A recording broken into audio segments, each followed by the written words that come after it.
Willkommen in einem und in einer folgenden video. Welcome to yet another exciting video, in this case part 41 of my figure gaming hobby series. In this case I'll be investigating 6mm figure gaming terrain.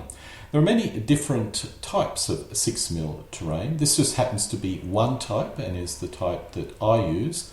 I'm not suggesting it is the best, but it could certainly provide players with some ideas concerning the best kind of 6mm terrain that they should consider. Of course, terrain must also include the actual playing area, and there are many different solutions around this. Playing mat, cork tiles, felt, rubber sheet, paper, or even the table itself can act as the playing area.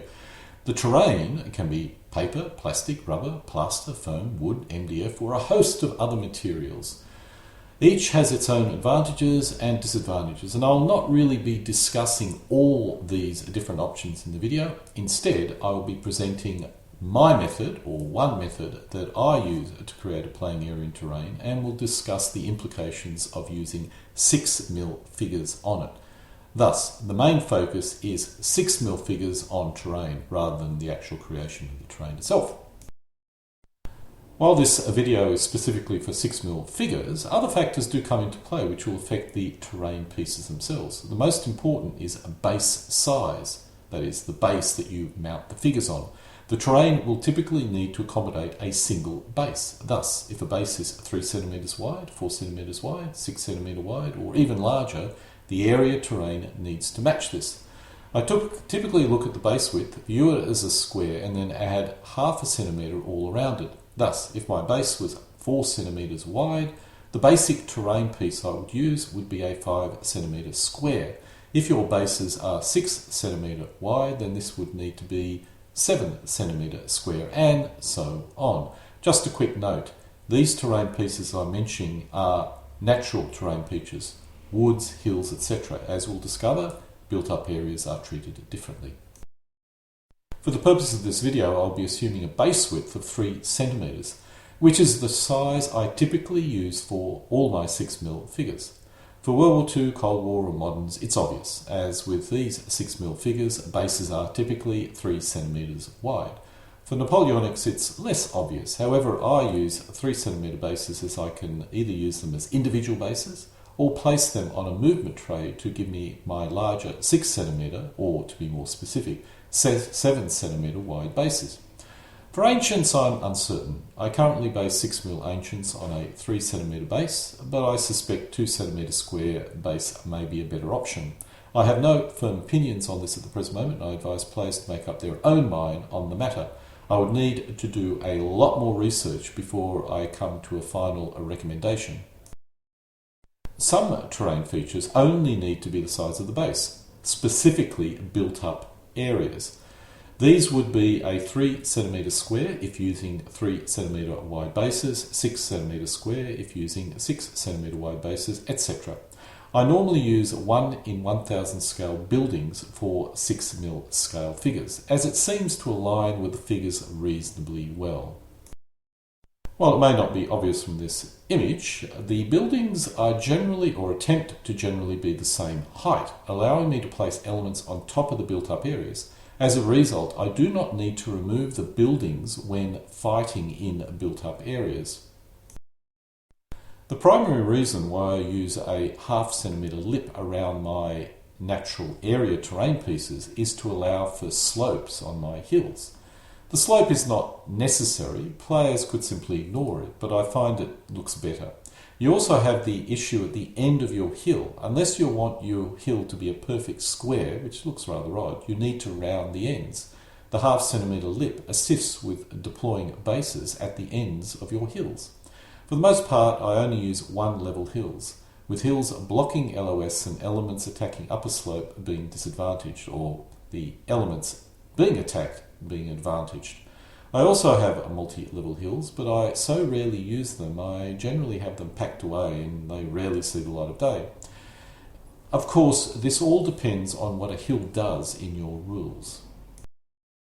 In terms of size, I found the optimum size for a hill is 1 base length deep by 2 bases wide. This shows us a standard hill of that dimension. I earlier showed a much longer hill, which can be useful, but for the most part I find this size being the most useful hill for my playing areas. Another size which I find useful, although much less useful, is one base width squares.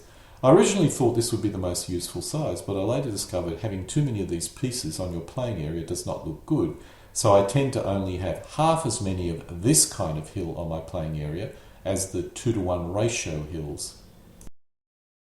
My playing area uses MDF sheets covered with woodland fine turf glued on. As a result, I glue felt on the bottom of my hills, which prevents them from moving around. You can even flip the playing area 45 degrees to one side or even more, and the pieces, that is the terrain pieces, stay in place. When dealing with other terrains apart from hills, players could choose to ignore the half-centimetre lip all around the area feature. The terrain pieces that I'm normally talking about here are woods, swamps or rough grounds. This shows a number of woods which are 2 base widths long and 1 base width deep. In this case I've included the lip, that is all these woods have the lip all around the edge, which happens to be beveled down.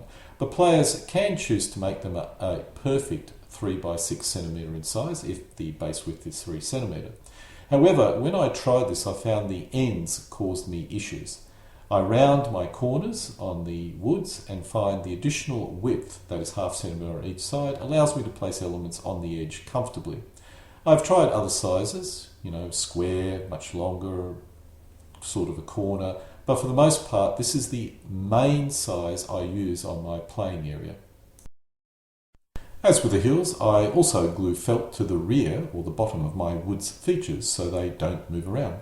On a side note, I used to use a felt and lichen in the past for woods, but I saw a 6mm player had created a 3-dimensional woods. I like the idea so much I have adopted it fully, using woodland brush glued onto 3mm thick MDF pieces, as you can see here. Originally I used the same system for swamps, as you can see here. However, this does not really look very good and I've abandoned this system. In the future I'm going to be creating swamps, as you can see here, from painted paper with felt glued to the rear. This shows a water feature made in this manner. To create a swamp I would probably use different colours and mix the colours around to make it a bit more messy, probably even gluing some turf or flock onto it to make it look more marshy. This shows the rear of this water feature, which in the case is a blue felt. The edges, which are white in this case, need to be coloured with a blue felt marker. The surface is heavy stock paper with house paint applied to it. The glossy effect is achieved with clear water-based varnish.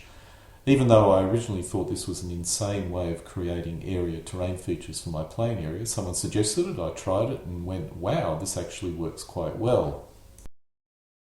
The most controversial terrain on my playing areas are the rivers and roads. I now embed them into the playing area. As a result, they are not flexible. I do have roads and river pieces using the system I used for the water feature I showed earlier. This works, but I find the embedded rivers and roads look so much better, so I tend to gravitate toward those playing areas. In terms of the actual playing areas, I have created a number of standard road and water feature systems. This shows the system I use when I play along the long axis on a 3 by 4 foot playing area. This shows the same, but in this case plays along the short axis. These standard terrain or playing area pieces work very well and may be all that players require. However, I have also created historical playing areas in order to duplicate historical battles. In this case, this playing area uses 3 MDF boards, each are 2 by 3 feet in size, and this battlefield represents Austerlitz, in this case from the French point of view.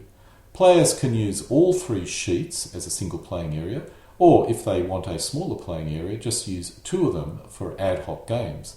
This actually gives me a lot of variety. This playing area can either be played with all 3 sheets together as number 1, they can be played with the 2 left sheet as a playing area 2, and with the 2 right sheets for playing area 3.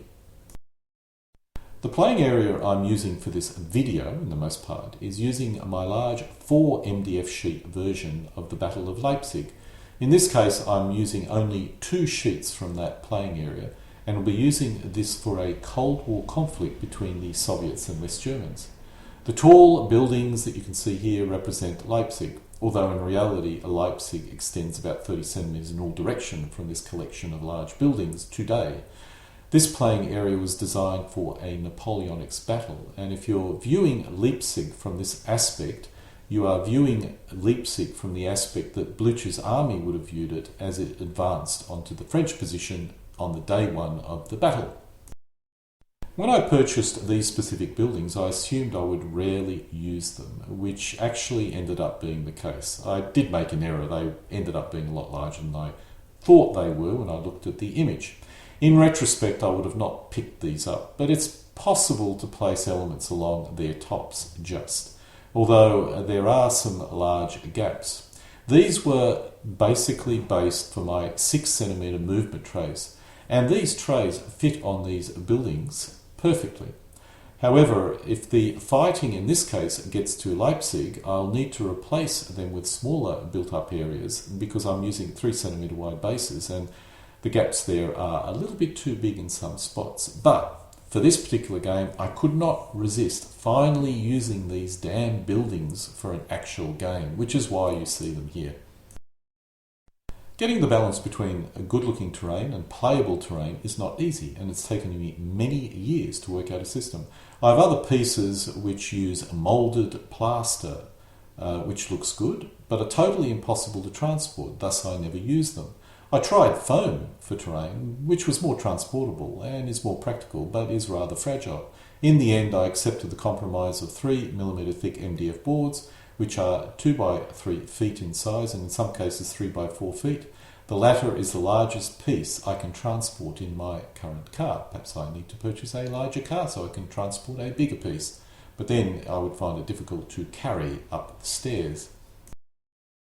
One trick I discovered was if you match up the playing area with your bases, that is in terms of the colour and flock, you do end up getting a much better effect.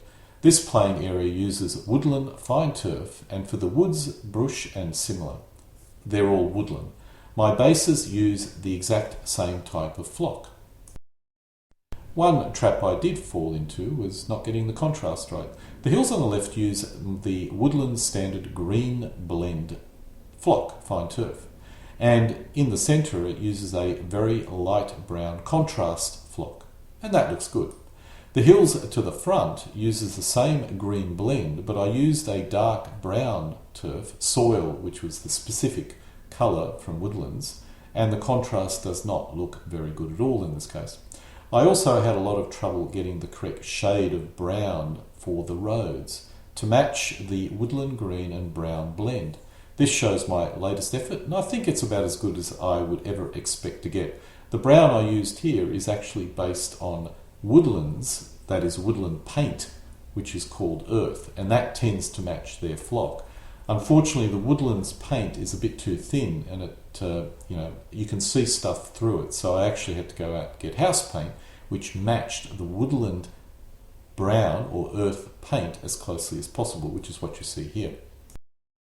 I found the rivers also an issue in terms of colour. In the end, I settled on this rather light blue. While the blue may not be accurate, the contrast looks reasonable. I tried a darker blue and lighter blue, and neither really looked as good as this for some bizarre reason. If you're creating terrain, you'll also need to get the contrast right, as one blue will look good against one colour but not the other. So be prepared for a lot of experimentation. I never thought I would start reading about interior decorating hints in order to get something to look good. I hope my wife never finds me researching those sites, or she may question my masculinity. Incidentally, all the rivers have a thick coat of water-soluble wood varnish over it to give it a nice glossy look. Now we come to the actual figures, mounted on the bases, or what you would call elements within the rules. While not critical, if you have your elements match the playing area, you can get a good effect, both making your figures look better as well as the overall battlefield. In this case, the elements all use woodland fine turf with some woodland brush on the bases. The big red piles there are for game purposes only, and in retrospect I probably should have removed them before I took this photograph. I tend to use a two-tone appearance on my bases or elements. In this case, the green in the centre is Woodlands Weeds, and this is then covered by Woodlands Brown Blend Turf. The figures, specifically the BMP, are my rather old homemade figures. When I had an interest in casting figures myself, I actually cast a large number of these figures. The quality is pretty poor, but by placing them on a two-tone base with some three-dimensional brush, you can make them look a little bit better than they really are. I suspect this is a trick women have known for years, but which I've only recently discovered. The West German forces uses my second flocking pattern. In this case, the centre is Woodlands Yellow Grass, and this is then covered by Woodlands Green Blend. Incidentally, I use Woodlands Green Blend on my playing area as well, so they tend to match up to an extent. As with my bases, I have two playing area schemes or colour schemes. In one, the pattern is Woodland Brown Blend, which gives you the contrast, covered by Green Blend. The other is reversed, which is what you see here. I only do this because I double-side my MDF playing area sheets, and this allows me to identify the correct side quicker. However, I found both tend to work well with both my basing systems, and everything tends to work reasonably well with the same terrain, etc. Coming back to my bases, the reason why I use two tones for my bases is to allow me to identify the opposing forces. When my opponents use their own figures, this is easy as they use a unique basing system. But I often always ensure I have figures for both sides so new players can give the hobby a shot, thus the two-tone effect. As you can see, both tones do match the underlying playing area. The BTR60s are another example of my homemade moulding. I really don't like these figures, but do not have the heart to dispose of them. Before I adopted the Woodlands brand of flock and other terrain features, I used to use flock from a wide range of other suppliers. But what I've noticed is Woodland tends to be more suitable for military gaming. My other brands, all German railway-focused products, tended to be too bright and clashed with the camouflage of my figures. So I now exclusively only use Woodlands. These vehicles, which seem to be perched on multi-storey apartments, are supposed to be in the built-up areas. These building pieces are designed for, as I indicated earlier, 6cm square movement trays. But for this game I wanted to try my apartment buildings as I never really get a chance to use them otherwise. During this game I realised why I've never used them with 3cm square bases. Not only does it look rather silly here, but you can't actually move these figures in some places within the built-up areas. The rules I used for this game was a very high-scale rules, so I did not have any infantry on the playing area. Instead, the motorised infantry are represented by these trucks. The motorised infantry are actually infantry battalions. In retrospect, it's a shame, as the infantry do look good on the playing area, and I probably should have used a set of rules which allowed me to deploy infantry. While these are not infantry, this image is from an older game I had, in this case World War II, showing artillery. When I use a lower scale set of rules, such as LWRS, Corps Commander or Spearhead for World War II, most of the elements end up being infantry. Originally I wanted this game to be a conflict between the Germans and Polish in 1939, but my opponent preferred it a Cold War conflict, which is why I ended up with West German and Soviet forces. While I have to admit I have a lot of other terrain which is more like diorama than playable terrain, which looks a lot better than this, in the end whatever you use needs to be practical, and my diorama style terrain is simply not practical for games. It's really hard to know when things are on hills, when they're not on hills, if you're going up a slope, etc. The woods need to be able to accommodate the elements without it being hard to determine what is in the wood and what is out of the wood. The hills are particularly important, and the main reason why I don't use my other diorama terrain, which is plaster based. In these rules, an attack across a hill slope or up a hill slope results in the defender being doubled. Thus you need to be able to ensure the hill slope is clearly visible. Built-up areas are another area which needs to have a lot of thought put into. I ended up adopting this system where the built-up areas always remain on the playing area and you simply place the elements on top of them.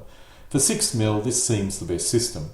For 15 mils, I use a standard size base and detachable buildings. When troops need to occupy the built-up areas, the buildings are removed and they occupy the base. It's annoying moving the buildings backwards and forwards all the time, but I like having buildings on the playing area as it does make the battlefield look a lot better. But on the other hand, the buildings get in the way of the elements, so I need to have the ability to remove the buildings when I need to remove the buildings. In this particular case, I can just leave everything on the playing area at all time, and as long as you can handle the fact that my Leopard 2 is sitting on top of a bunch of buildings, then it works extremely well. One of my main focus areas, at least for the last couple of years, is to encourage new players. And one way of achieving this is to give them a good-looking game.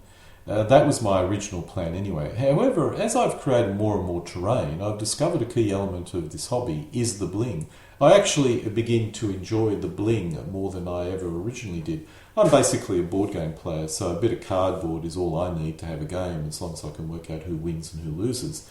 However, with figure gaming, it's more than that. The bling actually is a lot more important than I ever originally thought it was, and now I play figure gaming more for the bling than the actual game, although I still want to have a game that gives me a conclusion with a clear victor and a clear loser. The result is that there is a clear correlation between enthusiasm to play a game and nice looking terrain.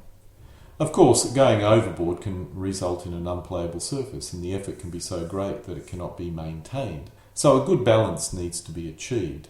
When I originally went down the good terrain feature path, I created these beautiful plaster blocks, 2 foot square, with beautiful sloped hills, painted and everything, completely not usable, and I never managed to complete anything bigger than a 4 by 4 foot playing area because it was simply too hard.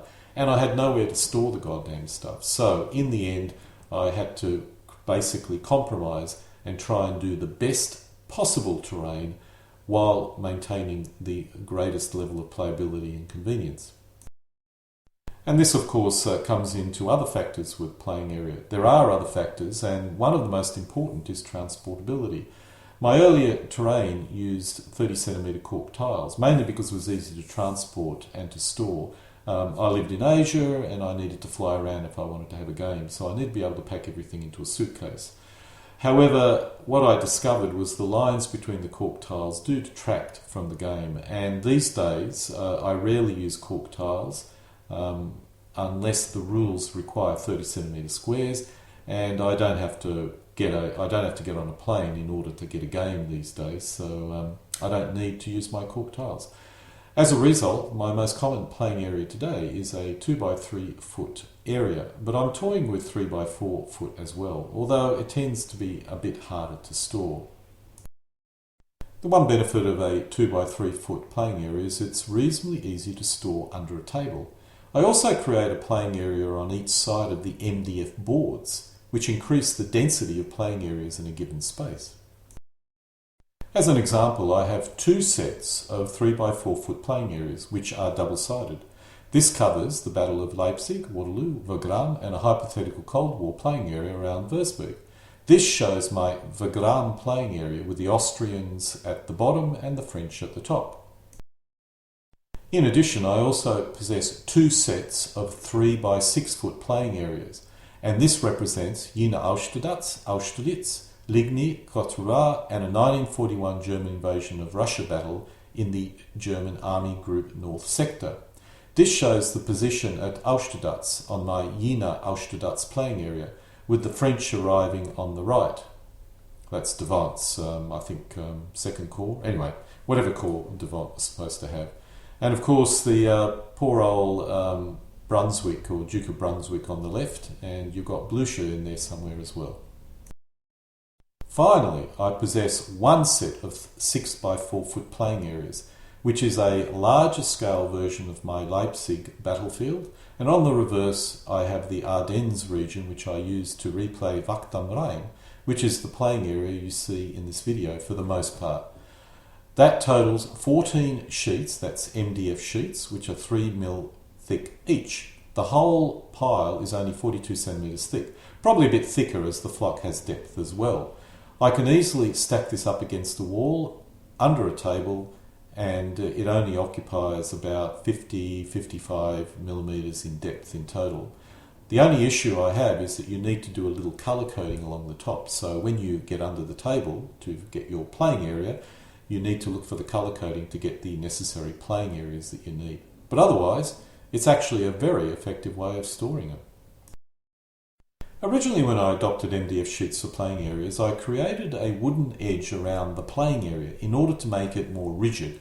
This made for a very nice playing area tray, and with the edge, which ensured nothing fell off the edge, I was able to place these trays on smaller tables if required. The only issue is the lip gave these playing areas too much thickness, thus I was a limit to only a few. I only have 3 of these things and I can't make any more of them because I simply lack the storage space to store any of them. For my trays, I have a 3x4 foot tray and a special size which fits a particular table size. I actually designed it to fit the table at the club that I played in. And finally a smaller 2x3 foot and 2x2 foot playing area. The latter two I use normally for DBA and DBN games. And also I dabbled with the GHQ squad level set of rules because they have a system that uses playing areas of that size. This shows part of my 3x4 playing area tray. In this case, it was being used for an ancient game, in this case the Battle of Cannae. These playing areas do not have embedded rivers, and I use a flexible river system in it, which you can see on the left. This works, but my more recent playing areas all use embedded rivers simply because I think it looks better, and if I had my time again, I probably would have preferred to have put embedded rivers into these playing areas. On the other hand, one point about ancient games, which is what I mainly use these trays for, because the terrain is so poorly understood, players can be rather flexible in the terrain used. But you do need a lot of open space, which is why I tend to use these playing areas for ancient battles, which don't have embedded rivers, because typically, the battles, or most battles, didn't really involve rivers or a lot of rivers. If there was a river, it was a major feature, which I can simply put one of my flexible river features in to represent accordingly. However, apart from ancients, once I started going crazy about historical battlefield playing areas, I rarely use these playing area trays for anything apart from an occasional ancients game. I did think about creating special insert pieces which fit into these trays, allowing me to create rolling hills and valleys. But at the scale I normally play these days, that level of topographical detail is simply not required and is overkill. The final point is the ability of terrain to adapt to other scales and periods. Let's first look at scale. While my terrain pieces are based on the width of the base, and I do possess different sets of terrain pieces for the different widths of bases, such as 3 centimeters, 4 centimeters, and 6 centimeters, the actual playing areas are applicable to all these scales. This means I can create a playing area at 1/30,000 scale, which represents the Battle of the Bulge, which can also be used for Napoleonics at 1 in 10,000 scale and Ancients at 1 in 2,000 scale. And all those 3 battles can use element widths which are different, ranging from 2 centimeters wide up to 6 centimeters wide, and it all works on the same playing area. Next is period. Based on my last statement, you can see that the playing areas I've created can represent any period I wish. The playing area was originally designed for the Battle of the Bulge, and that can be used to represent an ad hoc Napoleonic battle, or even an ad hoc Ancients battle. However, obviously, if you want to specifically fight a historical battle, such as refight Leipzig, you do need to create a very specially customized playing area. However, this playing area is now available as an ad hoc playing area for World War II, Cold Wars, Moderns, Ancients, or even any other kind of Napoleonic or pike musket game you so desire. So when you create a specific Leipzig playing area, you're not in a position where, okay, I'll only ever be able to use this maybe 6 times and then I'll never use it again. You will continue to use it ad infinitum. In summary, as long as you have your objectives clearly in mind, you can create a playing area system which can accommodate a wide range of different gaming experiences while retaining the required level of bling, convenience and storability required. There is a limit to how much detail you can include in order to avoid other issues, but while my terrain is not a diorama quality, I feel it gives me the required level of bling to attract new players and also have a more immersive experience myself. One point about it, while the playing areas itself can accommodate 6mm, 15mm, 25 or whatever, the terrain on top, as you've probably worked out by now, really is linked to the scale of figures that you need to deploy on the playing area. What I've showed you so far is only the terrain that I use for 6mm figures. If you want to apply this for 15mm or even 25mm, which is a scale I rarely ever play, then the terrain solutions will be a lot more different, or a lot different to what I've disclosed here. And so we come to an end of part 41 of my figure gaming hobby series, in this case covering 6mm terrain, playing area and all associated factors around that. Alle guten Dingen kommen zu einem Ende.